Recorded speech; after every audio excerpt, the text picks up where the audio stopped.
retour dans le Live TV Finance pour parler des market movers comme chaque jour. Aujourd'hui avec Antoine Fraisse-Soulier, Financial Market Analyst chez eToro France. Bonjour Antoine. Bonjour Léonore. Merci d'être avec nous Antoine. Alors on va commencer par Engie dont les résultats sont plutôt meilleurs qu'attendus. Expliquez-nous. Oui, alors Engie effectivement a publié vendredi dernier ses résultats trimestriels et alors le chiffre d'affaires est ressorti certes en baisse de 8,5% à quasiment 40 milliards d'euros, mais ce résultat est supérieur à ce qu'attendait la communauté financière. Il en est de même également pour son résultat d'exploitation.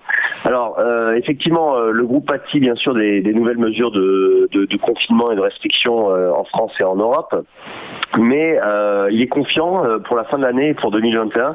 Et d'ailleurs, Engie s'engage à maintenir et à redistribuer son dividende. Alors, Engie faisait la ligne de l'actualité, puisque le groupe a cédé 29,9% de sa participation dans Suez à Veolia, et ce qui représente tout de même un produit net de cession de 3,4 milliards d'euros pour Engie. Et surtout, le leader français a annoncé des modifications stratégiques de premier plan, notamment ce sera la première modification concernera les projets de conception et de production d'énergie décentralisée, et la seconde sera centrée sur des services récurrents d'exploitation et de maintenance.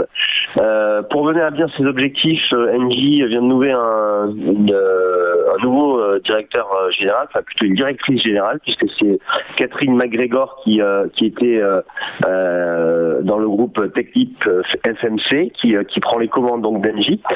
Et quand on regarde le cours de bourse d'Engie, eh bien on voit que ces annonces ont été plutôt bien accueillies, puisqu'on a un titre qui a progressé la semaine dernière et notamment vendredi au moment des annonces de 3,4%. Et ce matin, on voit que le titre est en belle hausse également. Et surtout graphiquement, on casse un niveau de résistance qui bloquait les cours sur Engie depuis maintenant le mois de mars. Donc on fait un nouveau plus haut depuis la début mars, et on voit que la hausse pourrait se poursuivre sur le titre Engie.